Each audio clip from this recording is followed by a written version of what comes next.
आचार्य हजारी प्रसाद द्विवेदी जी का साहित्यिक परिचय लेके आया हूँ, जो आपके लिए मोस्ट इम्पोर्टेंट है और एग्ज़ाम के लिए, ठीक है, क्योंकि हर साल ये एग्ज़ाम में आता है। तो आपके लिए मैं ऐसा तरीका लाया हूँ जिसको आपको रटने की कोई भी ज़रूरत नहीं है, आपको सिर्फ मेरी वीडियो देखती जाना है। किस तरीके से मैं आपको एक्सप्लेन करूँगा आपके दिमाग में छप जाने वाला है। तो चलिए बिना किसी देरी के शुरुआत करते हैं, और मैंने बिल्कुल आसान शब्दों में लिखा है जो आपके याद आराम से हो जाए, ठीक है।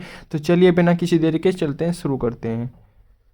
तो देखो दोस्तों, सबसे पहले आपको कुछ इस फॉर्मेट में जो मैं आपको यहाँ पे दिखा रहा हूँ इस तरीके से आपको लिख के आना है, ठीक है। मतलब पहले आप ओवरव्यू देख लीजिए किस तरीके से आपको वहाँ पे लिखना है, क्योंकि बिल्कुल सही शब्दों में समझाऊंगा, बिल्कुल आसान शब्दों में जो आपके दिमाग में फिट हो जाएगा, ठीक है। तो आपको वहाँ पे लिखना है हजारी प्रसाद द्विवेदी, ठीक है।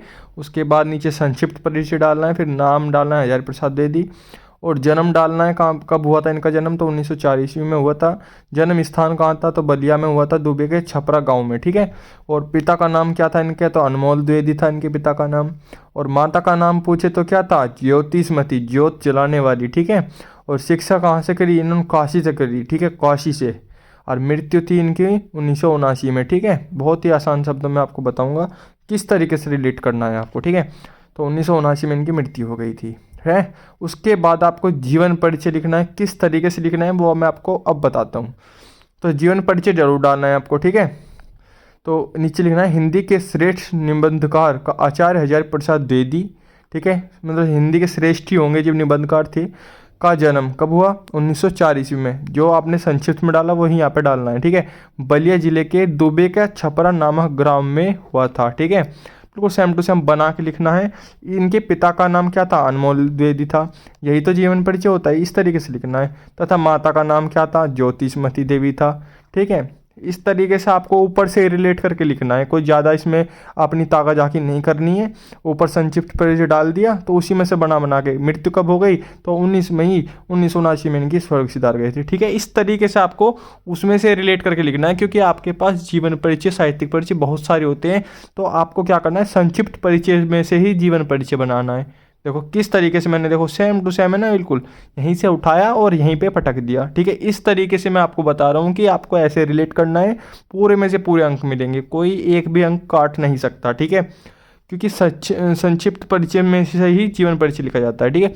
अब आते हैं साहित्यिक परिचय के बारे में, ठीक है। तो वहाँ पे भी आपको ऐसे डालना है जो कि जैसे मैंने आपको पहले बताया, ठीक है।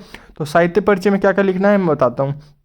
हेडिंग डालने के बाद हजारी प्रसाद द्विवेदी, ठीक है, ऐसे डालना है। साहित्य के प्रख्यात है ना, यानी साहित्य के प्रख्यात निबंधकार, इतिहास लेखक, आलोचक, संपादक, ठीक है। इस तरीके से, यानी कि क्या थे, निबंधकार थे, इतिहास के लेखक थे, आलोचक, संपादक, यानी बहुत ही सुंदर सुंदर ये लिखा करते थे, ठीक है ना। ये उपन्यासकार भी थे, यानी कि इस तरीके से आपको लिखना है। द्विवेदी जी की साहित्य सेवा को डिलीट और पद्म भूषण, मंगला प्रसाद पुरस्कार से सम्मानित हुए।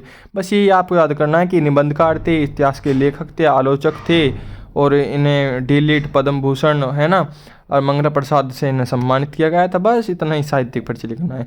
रचनाएं क्या लिखनी है, इनकी प्रमुख रचनाएं इस तरीके से फॉर्मेट में। अशोक के फूल, कुटज, विचार प्रवाह, बाणभट्ट, आत्मकथा, ठीक है, और साहित्य सहचर, यानी कि इसमें से दो लिखनी है, अशोक के फूल और कुटज। इस तरीके से लिखने के बाद आपका ये पूरा का पूरा कंप्लीट हो जाएगा। और अगर आपको कोई क्वेरी हो किसी टॉपिक पे आपको चाहिए तो आप कमेंट कीजिए, और साथ ही साथ ये वीडियो कैसी लगी कमेंट बताना है ना, और लाइक करते ज़रूर जाना। अगर आपको ये कंटेंट पसंद आ रहा है तो चैनल को सब्सक्राइब कर लीजिए, है ना, बेल आइकन प्रेस कर लेना। तो जय हिंद।